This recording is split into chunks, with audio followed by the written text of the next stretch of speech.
US President Donald Trump has said that Indian economy is dead. What is your reaction to that? We have a very robust growth rate, 6.5%.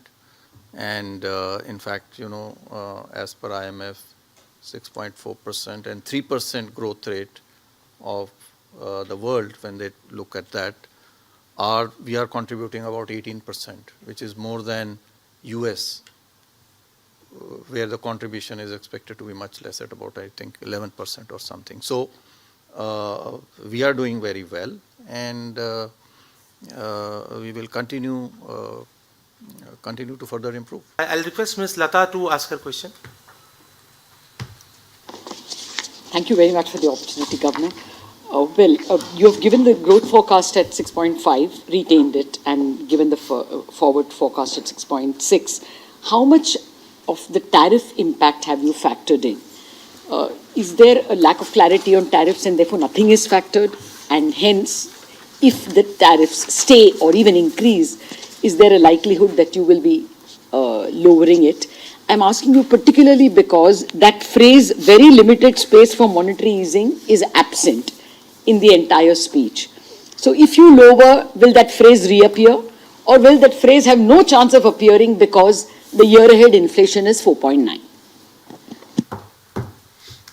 Yeah, so first of all, on growth, you are very well aware that we had already reduced our forecast, which was earlier 6.7%, to 6.5%.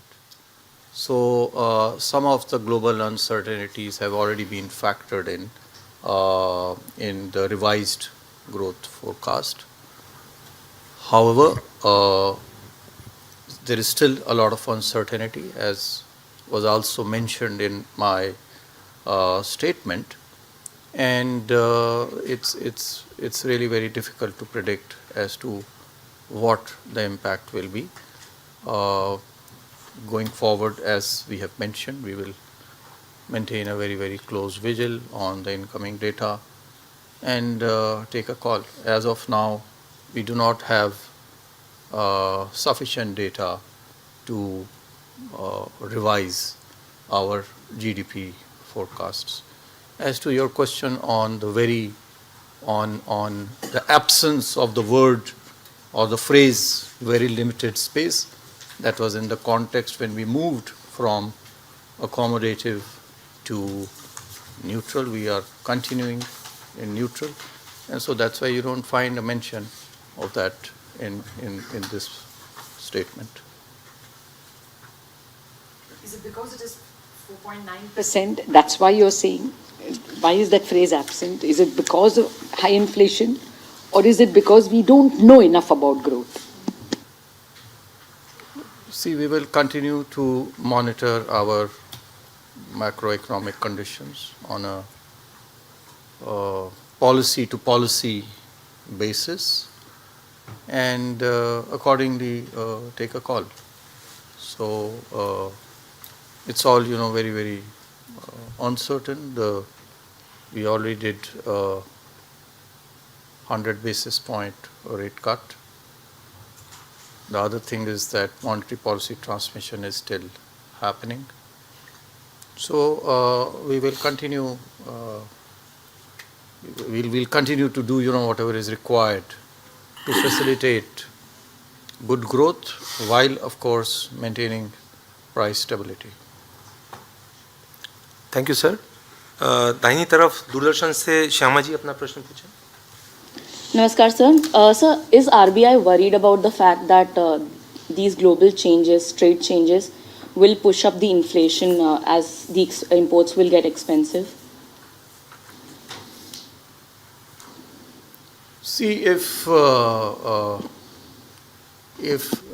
till now, see, first thing is that in India, we are less dependent on the outside insofar as inflation is concerned, and the other thing is that if at all there is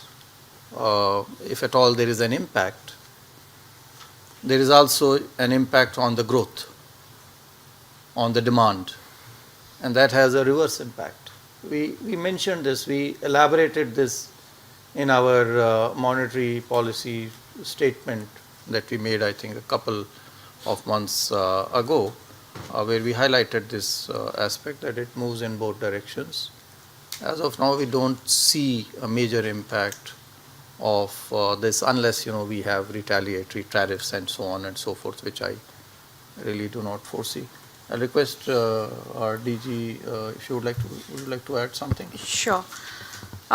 In addition to what Sir said, let me also remind that our inflation basket, nearly half of it consists of food, which does not get impacted directly by global developments.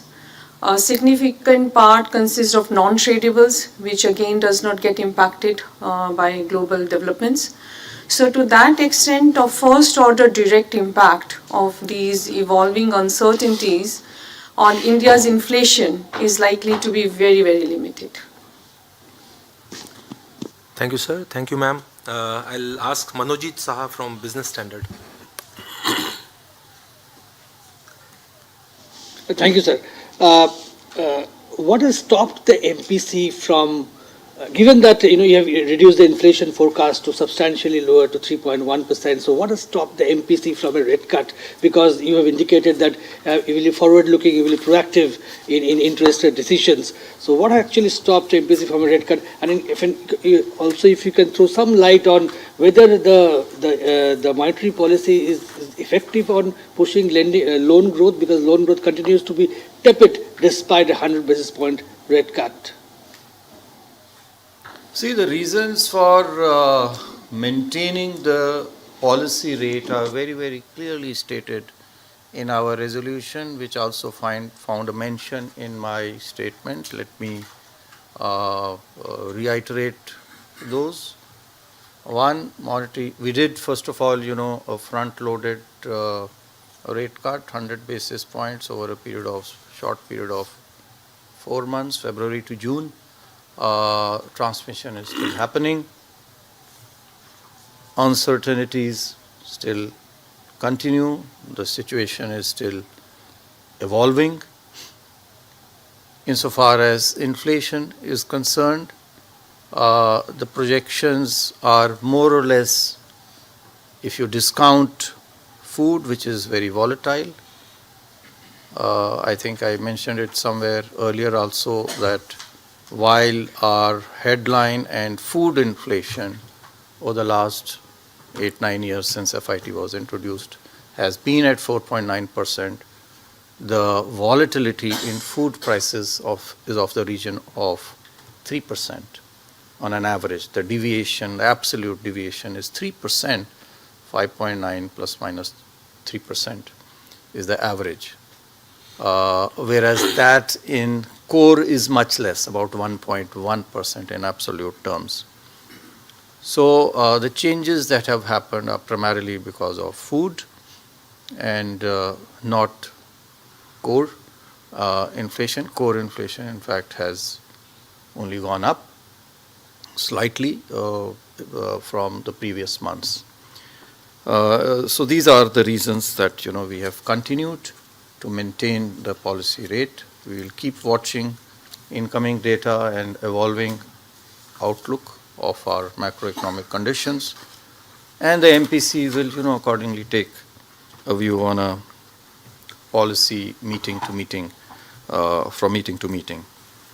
Insofar as the impact of rates is concerned, I have given figures in the statement. It's about 71 basis points on the credit side. On the credit side, bank credit rates till June, within a period of 4 months, 71 basis points, of which about 55 basis points is because of the change in the rate and not because of the change in the mix of the credit loans. So that has happened, and obviously that will certainly help not only growth in credit, but also it will impact the real economy. As you are all aware, it happens with a lag. This time, while the rates have of course come down significantly faster, the impact on the real economy will also start to happen.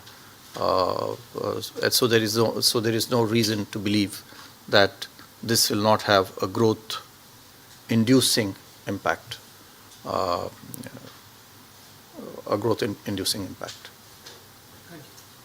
Thank you, sir.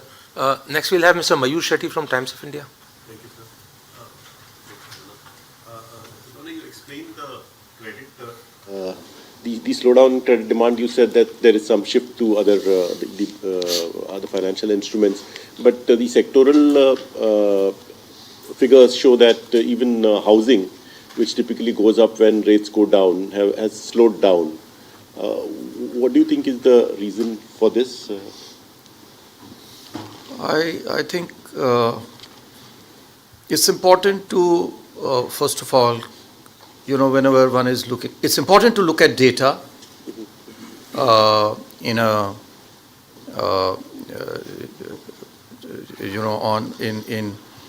data at a regular basis, at a micro basis, at a month-to-month, quarter-to-quarter basis. But to extract signals out of that, I think we should be hesitant in extracting signals out of that data. So it is the long-term data that is more relevant to be making any to get any insights out of it. And on the other hand, I would also like to point out, so these fluctuations will be there. There will be noise, as you are aware, there will be noise. So we have to remove that noise. How do you remove that noise? Becomes very difficult if you are actually looking at data on a month-to-month, day-to-day basis. Having said that, housing credit, I think overall it's doing well. It's doing very well. It may have moderated somewhat, but these are to be expected. There will be some ups and downs. I think overall housing credit is 14% as we speak, which is very good, which is more than our average credit growth rate of about 10% that we are having this year. And some of the impact, as I mentioned, happens with a lag. We have reduced the rate, so while the reduction in the rates has happened, it translating into credit growth rate, people take their time to. It's a long-term investment. Housing is not a short-term investment. If you go to the market, you buy a consumer durable. It's not like that. It's a long-term investment. So that also has an impact to play over here. Thank you. Thank you sir. अब मैं जी business से एकता सूरी को आग्रह करता हूँ कि अपना प्रश्न पूछें. Good afternoon sir. सबसे पहले बधाई सर, प्रधानमंत्री मोदी ने, पीएम मोदी ने आरबीआई को धन्यवाद किया है कि आपने ग्राम पंचायतों में फाइनेंशियल इंक्लूजन के लिए कैंप लगाए हैं सर, उसके लिए कंग्रेचुलेशन. सर मेरा सवाल ये होने वाला है कि इस बार अगर हम बैंक्स के रिजल्ट्स देखें तो इसमें हमें एनपीए बढ़ता हुआ दिख रहा है, और अगर हम एमएफआई सेगमेंट की बात करें तो वो पिछली बार भी आपने कंसर्न रेज किया था कि उसमें एनपीए बढ़ रहे हैं. उसको लेकर क्या हम किसी तरह की रूल्स, नियम सख्त होते हुए देख सकते हैं, खास करके तब जब जो एनबीएफसीज हैं प्रायोरिटी सेक्टर में ये पैसा उठाती हैं, लेकिन मनी लेंडर के जैसे रेट्स बढ़ चुके हैं इनके, तो उसको कर्ब करने के लिए क्या हम रूल्स सख्त होते हुए देख सकते हैं? और दूसरा ये सर कि अगर म्यूल हंटर की बात करें तो बहुत से बैंक्स ने इम्प्लीमेंट कर दिया है, तो अब आम लोगों का पैसा कितना जल्दी वापस आ सकता है, फ्रॉड से गया हुआ पैसा, और कितना सुरक्षित है अब पैसा उनका? आपने एक तो कई सारे प्रश्न एक साथ पूछ लिए हैं. तो सबसे पहले आपको जो है धन्यवाद. आपने जो बधाई दी है फाइनेंशियल इंक्लूजन के लिए, वो हमारे लिए बहुत सबसे ज़्यादा अहम है, महत्वपूर्ण है, और इसका जिक्र हमने अपने मॉनेटरी पॉलिसी स्टेटमेंट में भी किया है. तो हम चाहेंगे आप सबके माध्यम से कि ये जो हमारा प्रयास है, उस प्रयास को आप सभी अपने श्रोताओं और अपने व्यूअर्स तक आप पहुंचाएं, और इसको आप पब्लिसाइज करें ताकि लोग जो है इसका अधिक से अधिक लाभ उठा सकें। जो आपने बात कही कि कुछ एनपीए बढ़े हैं, मेरी ऐसी जानकारी नहीं है। कुल मिलाकर के, जैसा कि मैंने अपने वक्तव्य में आज जो हमारा मॉनेटरी पॉलिसी का वक्तव्य था उसमें भी मैंने निवेदन किया कि कुल मिलाकर जो हमारे नेट एनपीए हैं, जो हमारे ग्रॉस एनपीए हैं, पूरे बैंकिंग क्षेत्र को जब हम देखते हैं 2.2% ग्रॉस, 0.5 से लेकर के 0.6% तक नेट एनपीए है, तो वो काफ़ी संतोषजनक है और उसमें वृद्धि नहीं हुई है। ये संभव है कि कुछ एक क्षेत्रों में, जैसा कि आपने बताया एमएफआई में, अनसिक्योर्ड लोन्स में, वहाँ पे निश्चित रूप से कुछ एनपीए बीच में बढ़े थे, जिसकी वजह से हमने क्रेडिट जो वेट्स हैं उनके ऊपर में बढ़ाए थे। और उसके बाद में हमने ये भी देखा कि जो एक बहुत अधिक दर से वृद्धि हो रही थी क्रेडिट की, ऋणों की इन क्षेत्रों में, एमएफआई और अनसिक्योर्ड पर्सनल लोन्स में, उसमें उसके बाद में कमी भी आई है।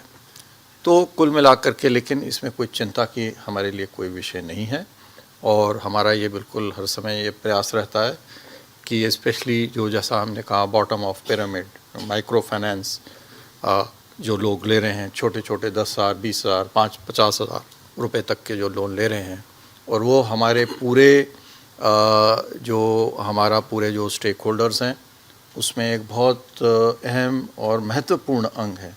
लगभग 8 करोड़ लोग एमएफआईज, हालांकि अमाउंट संख्या में केवल 3 लाख और 75,000 करोड़, लगभग 4 लाख करोड़ रुपए के करीब ऋण हमने उनको दिया है। कुल मिलाकर 180 लाख करोड़ में से, वो प्रतिशत में 2% ही लगता है, लेकिन लगभग 8 करोड़ लोग हैं, जो कि हमारे जो टोटल लोन अकाउंट्स हैं, या लोन अकाउंट्स 8 करोड़ हैं, व्यक्ति हो सकता है कम हो, क्योंकि एक व्यक्ति कई बार जो है 2-2 लोन भी ले लेता है। तो ये हमारे लिए एक बहुत महत्वपूर्ण और बहुत इम्पॉर्टेंट श्रेणी है और इसके लिए जो भी हमारे को करना है ताकि और इनका फाइनेंशियल इंक्लूजन हो, जैसे कैंप्स भी हम लगा रहे हैं, वो उसके ऊपर में हम कार्य करते रहेंगे। तीसरा आपका प्रश्न है mule Hunter.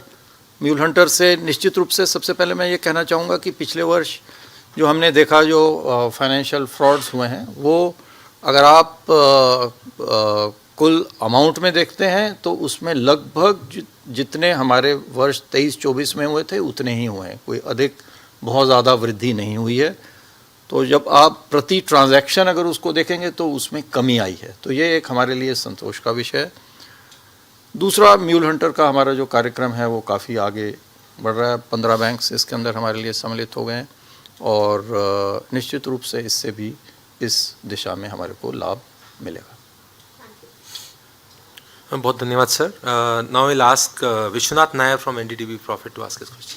Thank you very much, sir. Governor, the conversation or the uncertainty, so-called uncertainty after the tariff policy measures that have been announced from the US, they're still continuing. The president there consistently makes statements about specific tariffs to India. A lot of economists have pointed out that monetary policy may not be the appropriate tool to support Indian businesses in such a scenario. Is there anything that the RBI can do or is prepared to do on top of, say, cutting rates? On top of what are you hinting? See, we have taken a number of measures to support growth. It's not only on the monetary policy, liquidity side, even on the prudential regulation side, we have taken measures.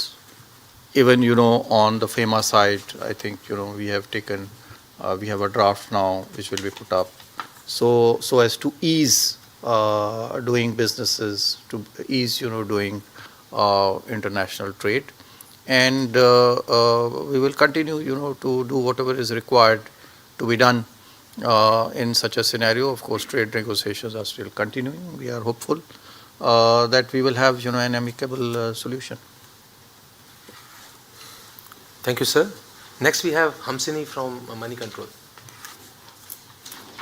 Hi. Hi. Governor, when we speak to banks, one of the largest fears that they have is with respect to growth. And they're also seeing a large part of their deposits moving out into equity and equity-related products, or rather, corporatization of deposits, as bankers call it, is a trend that they're increasingly seeing. In this context, how much room do you further envisage for transmission of rates? Because we've already seen a healthy transmission as far as lending is concerned. Numbers are in the ballpark of 71 on the lending side, and on deposits it's 87. We've had 100 bips cut from February. Do you see further room for rates happening for banks? Considering that their balance sheets will also remain healthy, should they transmit more money, or should we look out for a longer pause in rate actions? Which of the two is more likely to play out? No, see, that is for the monitor. I think I answered your question earlier. We will continue to look at the incoming data, and the Monetary Policy Committee meets every 2 months. We will consider all possible scenarios, and basis that we will take a decision. It will not be right on my part to preempt. Not only preempt, I mean, I really do not have, as of now, any answers. We will see whatever was to be done today has been done. So let's wait for another 2 months and see how the economy actually shapes up, how the monetary policy transmission is actually happening, how the real economy is responding to all these things, and then we will again, take up. As we have mentioned, we will not be found wanting in whatever is required to provide the right balance of price stability and economic growth for the development of our country. Thank you. Thank you, sir. Now I'll ask Mr. Ashish Agashe from PTI. Thank you so much, sir. Sir, with your statement today, and especially by making the point that food inflation is very volatile, are you probably, and your projections also, so are you sort of probably preparing for a longer pause on the rates front from here on, sir? Same question asked, in a different way, so I don't have anything more to add. Sorry. Thank you, sir. Next, we'll have Mr. Anup Roy from Bloomberg. Sir, if India has to stop buying Russian oil or has to revert back to that 1% of the total oil purchase that we had with Russia, what could be the impact on inflation? Has the RBI done any study, or do you have any assessment on that, preliminary assessment? See, how the inflation will pan out, I think some of it the DG also mentioned. Of course, crude is an important element in determining our inflation, but at the same time, let's keep, two things in mind. It's not only Russian oil. Oil earlier, and it's not only Russian oil that we are taking oil from many other countries. The mix, if the mix changes, what is its impact on prices? What is the global commodity prices of crude? It will depend on all that. And the other thing it will depend on is how much of its impact, downwards or upwards, is actually, taken by the government in the form of excise duties and other tariffs. So we don't see any major impact as of now because of this on inflation, because I think the government over there will take an appropriate decision on the fiscal side in case there is any shock over there. Thank you, sir. Anurag Shah from ET Now, Swadesh. नमस्ते sir. Sir, जिस तरह से आपने आज अपनी policy में 3 consumer centric ऐलान किए, और उन 3 कंज्यूमर सेंट्रिक ऐलान के अंदर से जो करोड़ों जनधन खाते हैं उनकी KYC की जाएगी, और उनको इंश्योरेंस के प्रोडक्ट और पेंशन के प्रोडक्ट भी ऑफर किए जाएंगे, तो सर इसमें मैं आपसे समझना चाहता था, क्या जो एक म्यूल अकाउंट है एक बहुत बड़ी समस्या बन गई, जिसपे पर ट्रांजैक्शन में तो आपने बताया कमी आई है, लेकिन अभी एक और यूपी पुलिस के द्वारा एक बहुत बड़ा मामला पर्दाफाश किया गया है, पिछले महीने भी किया गया था बहुत बड़े पैमाने पे, कि जो अकाउंट्स है कई सारी बड़ी बैंकें भी है जो मृत लोग कुछ महीने पहले डेथ हो चुकी है, लेकिन बड़ी बैंकों के द्वारा भी उनके केवाईसी किए जा रहे हैं, उनकी अकाउंट ओपन किए जा रहे हैं, ट्रांजेक्शन हो रहे हैं और ये बड़े पैमाने पे चल रहा है। तो उसको देखते हुए भी सर ये री-केवाईसी जो है बड़े पैमाने पे की जाएगी। और सर एक आपने उसी संदर्भ में जो कहा कि नीड एनालिसिस बहुत ज़रूरी है बैंकों के जरिए जो प्रोडक्ट बेचे जाते हैं, तो सर नीड एनालिसिस को लेकर क्या कोई फ्रेमवर्क लाया जाएगा और किस तरह से नीड एनालिसिस होगा? आपने निश्चित रूप से बहुत महत्वपूर्ण अहम सवाल आपने उठाए हैं और इसके लिए हर समय जो रिज़र्व बैंक है, बैंक्स है, वो जागरूक हो रहे हैं। चाहे वो म्यूल अकाउंट के बारे में आपने कहा, री-केवाईसी के बारे में आपने कहा और आपने मिस सेलिंग के बारे में आपने कहा, तो इसके लिए कई सारे कदम हमने उठाए हैं। म्यूल अकाउंट का एक प्रोजेक्ट हम ऑलरेडी चला रहे हैं, वो शीघ्र ही हम उसको लागू करेंगे, उससे इसमें मदद मिलेगी जैसा कि मैंने पूर्व में बताया। और मिस सेलिंग के लिए भी हम समय समय के ऊपर में हमने अपने बैंक्स को, रेगुलेटेड एंटिटीज़ को सावधान किया है। मेरा और इसमें और निश्चित रूप से इसमें सुधार की गुंजाइश है। मैं ये नहीं कहूँगा कि सुधार की गुंजाइश नहीं है, लेकिन काफ़ी सुधार पहले से इसके ऊपर में हुआ है और हम और आगे भी इसमें और अधिक कदम लेकर के इसमें और सुधार करने का प्रयास करेंगे। सर क्रेडिट लिंक इंश्योरेंस से अगर दुनिया भर में हम देखें तो रेगुलेटर है, वहाँ पे क्रेडिट लिंक इंश्योरेंस कहीं पर भी नहीं है, केवल भारत के अंदर ही क्रेडिट लिंक इंश्योरेंस को ज़्यादा प्रोत्साहन दिया जाता है। नहीं, मेरे हिसाब से ऐसा नहीं है कि केवल भारत में ही। आप शायद ये कह रहे हैं कि बैंक एश्योरेंस, आपका शायद कहना कि ये bank assurance, banks insurance products भी बेचें केवल भारत में है, ये ऐसा सही नहीं है। कई अन्य देश हैं जहाँ पे बैंक्स इंश्योरेंस प्रोडक्ट्स बेच रहे हैं, अन्य प्रोडक्ट्स भी बेच रहे हैं। और इसमें देखिए, इसमें लाभ ये है कि एक नेटवर्क जो हमने ऑलरेडी पूर्व में बनाया हुआ है, यदि वही नेटवर्क के थ्रू एक से ज़्यादा प्रोडक्ट्स यदि बेचे जाते हैं तो जो कॉस्ट्स हैं, इकोनॉमीज ऑफ स्केल आती हैं, कॉस्ट जो हैं वो कम होती हैं। और जो फाइनेंशियल इंक्लूजन है उसको मदद मिलती है, स्पेशली जो ग्रामीण इलाके हैं वहाँ पे। तो उसी को ध्यान में रखते हुए हमने ये यहाँ पे अलाउ किया और ऐसे बहुत सारे अन्य देश हैं जहाँ पे इसको अलाउ, जहाँ पे ये चालू है, जहाँ पे ये अलाउड है। हमारा प्रयास यही रहना चाहिए कि मिस सेलिंग न हो, नीड एनालिसिस हो जैसा कि आपने कहा, और इसका सही प्रयोग सही लोगों को ये प्रोडक्ट्स बेचे जाएं। तो हमारा ध्यान उस तरफ रहना चाहिए, न ये कि हम इसको टोटली बैन कर दें या बंद कर दें। Thank you sir. Next will be Sangeeta Mehta from economic times. Thank you, sir. Sir, you've spoken about transmission on the deposit side, almost 87 basis point, and it's still unfolding. What I wanted to understand from you is that deposits in financial savings has also is likely to fall if interest rates come down. Share of deposits. So in that sense, there is also the perception that people would move to a riskier assets, savings would move to high yielding assets like mutual. So are you seeing this affecting, impacting banks' deposit growth and also banks' ability to fund corporates? So let me take your second question first. The ability of the banks to fund corporates, I don't think that is getting in any way impeded because of this. The banks have sufficient funds in order to meet the needs of the economy, be it corporates, be it households, be it the government sector.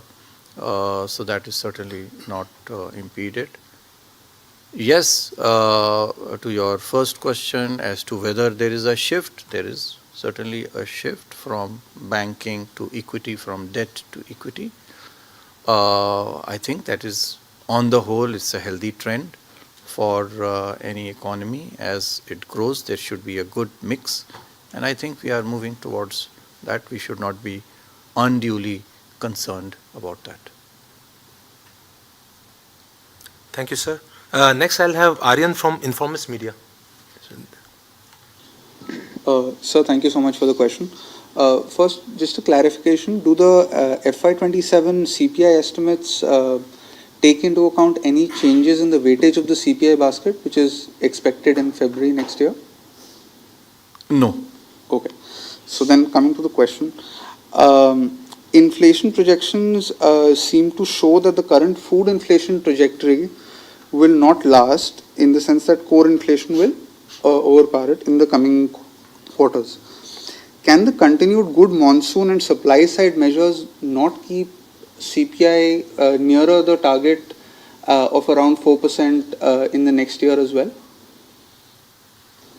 See, we have given our projections, but when we give this projection, there are risks, on both sides. Okay. So, can it not be downwards? Of course, it can be downwards, it can be upwards. And that's the short answer to your question. These are projections, these are very difficult things to do.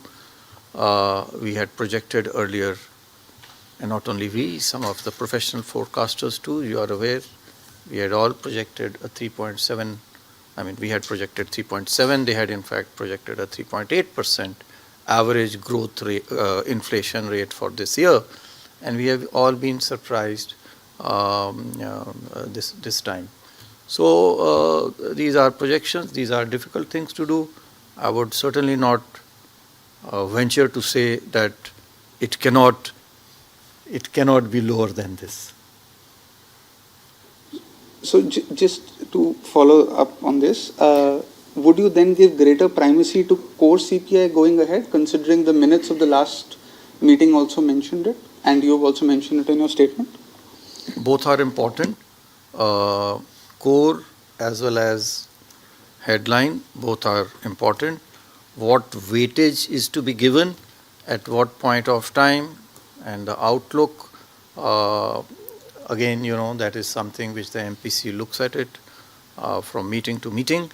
And I did say, and we are on record to say this, that there is higher volatility in food prices, they can be transient, and so you have to see these things and sometimes, look through if we feel that some of the inflation is because of transient reasons. Thank you, sir. Next, I'll have Swati Bhatt from Reuters. Thank you, sir. So just sticking to the trade talks, it seems like on the face of it, the diplomatic relations between India and the US have also soured to some extent. You would be more privy to what's happening there. But so just wanted to understand, would it impact the foreign portfolio inflows and foreign investments into India because of the way things stand? And subsequently, what would the impact on the rupee be? Are you concerned and looking at it internally at RBI? Thank you. See, foreign flows, inflows, outflows depend on so many things, both, current account and capital account, very early actually to say, but as I mentioned earlier, we are quite confident that our reserves are, we are having 11 months of merchandise imports reserves, and so we are very confident of meeting whatever needs are there from the external sector. Thank you, sir. Next, we'll have Mr. Ankur from ET Now. Thank you, Puneetji, for giving a chance. Good afternoon, Governor. You have kept intact the projections for FY26 at 6.5% as far as GDP is concerned. In your statement, point number 10, you have mentioned that growth remains robust, in line with your projections, but below your aspirations. What is the aspiration you would want to have first? And another thing, last time when we had interactions, you did give assurance on one particular banking name, and whereby now the MD and CEO is also appointed. I want to understand from you, Now, any kind of remedial action is still remaining from the bank side, because on SEBI front, yes, final order is still remaining, but is RBI also looking into it and the responses which has been given or the action which has been taken by the bank is sufficient? See, we don't take specific entity-related, bank-related questions, so I will avoid that. But your first question related to what is the aspirational growth rate, it is certainly more than 6.5%. And in the past we have done, I think, 7.8% on an average. We have done that. So certainly, we should aspire for higher growth rates than 6.5%. Thank you. Thank you, sir. Next, we'll have Laltendu Mishra from the Hindu. From that side, sir. Good afternoon, Governor. US President Donald Trump has said that Indian economy is dead. What is your reaction to that, sir? No, I am not the right person to react to the president. But yes, I mean, you are all aware we have a very robust growth rate, 6.5%. And in fact, as per IMF, 6.4% and 3% growth rate of the world, when they look at that, we are contributing about 18%, which is more than US, where the contribution is expected to be much less, at about, I think, 11% or something. So we are doing very well, and we will continue to further improve. Thank you, sir. From the right-hand side here, Mr. Mahesh Naik from FE. Good afternoon, sir. Thank you for the opportunity. Just wanted to know, is today India ready to bite the bullet on capital convertibility, full capital convertibility? I would want your view on that, because having a very strong economy, do you think we can forego a temporary pain and look into fully capital convertible? There is no proposal for any changes as of now. Thank you, sir. Ms. Gopika from the Mint. Good afternoon, Governor. This was regarding the currency depreciation we've seen over the last 1 month. Dollar rupee has risen by around 2.8%. Is that limiting RBI's ability to cut rates? And secondly, taking Ankur's question forward, in similar circumstance, we've seen RBI suspending the board, taking over, appointing RBI nominee directors on the boards of such banks where there is a fraud or instances of fraud which have happened. Is RBI planning to take any action against the promoter or the board in this particular case, considering RBI has also allowed the promoter to increase the stake and also appoint 2 nominee directors on the board?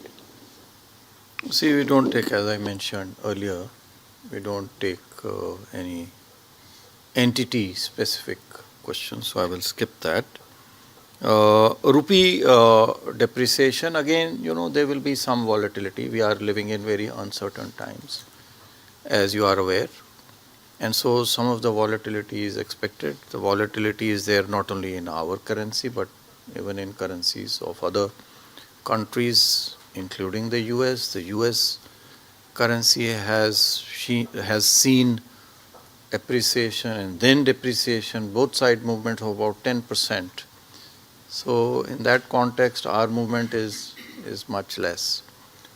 How does it impact our monetary policy? As I said, it is a mix of so many things, but more so, the domestic growth and inflation dynamics. Thank you, sir. From the same side, Mr. Piyush from Hindu Business Line. Yeah. Good afternoon, Governor DGs. Thanks, Manoj. Sir, upper layer NBFCs are supposed to get listed by next month. Tata Sons has filed for a deregistration of their NBFC CIC license. What is the update on that? Will you give them an extension, or will you approve the request? One. Second, Ravi Shankar sir, some of the banks have actually started applying charges on UPI to payment aggregators and merchants of some categories. Governor sir had in his earlier public remarks mentioned that UPI can't be free forever. So from a regulatory perspective, do you allow banks to, because this is no MDR, so they are somehow, wanting to monetize this particular thing. Any views in this regard? Thank you. Well, let me come in first, and then I'll pass the floor, to DG Ravi Shankar. You are aware, entity-specific questions we avoid, right? But, saying that I said that it cannot remain free forever, I never said that. I'm sorry. I want to clarify, I never said that it can remain free forever. The question was, I think, to the effect that whether do you see that the MDR, etc., will be charged on consumers. And I said over there that there are costs. What is important, I said, is that there are costs, and these costs have to be paid by someone. Who pays is important, but not so important than someone footing the bill. And so it is important for us, for the sustainability, that whether collectively or individually, someone pays for it. So I never said that it cannot remain free forever. My sense is that it is not free even now. Someone is paying for it. The government is subsidizing it. But somewhere the costs are being paid. The question really is who pays for it. That is the other question. But I never said that the users will have to pay. I think I did mention that the government policy has actually helped in expanding the use of UPI, and I gave some numbers, 31 crore to 61 crore per day UPI transactions over the last 2 months. So I'll leave it at that, and then I'll request DG Ravi Shankar on if you have to add anything over there. No, nothing else. I think that answers this question. Yeah. Thank you, sirs. Next, I'll request Mr. Hitesh from Indian Express. Sir, in the monetary policy report, you have made some assumption with crude oil at USD 70 per barrel and rupee at 86. Is there any need to change it, the current situation? We just did this modeling. We have just taken these assumptions. As of now, obviously, there is no need to change it. Going forward, what happens? It's evolving. Things evolve. Earlier, we had taken some other numbers. And as data comes in, I'm not saying, that these are sacrosanct and I will stick to these. No, I'll not be so presumptuous to say that. But as of now, yes, these are the best estimates that we have. Thank you so very much, sir. Lastly, we'll have Ben from New Indian Express. That's it, sir. Hi, sir. You have mentioned the volatility in the food prices many a time during the conference also. There is some talk about, or there is some call by some economists for taking out the food basket from the retail inflation. What is the RBI's and the NPC's view on that? Is there any talk within NPC or RBI? Our target is certainly the headline inflation, and the FIT is due for a review. Every 5 years we do it. There is a discussion paper which we are preparing, and which we will open to public consultation.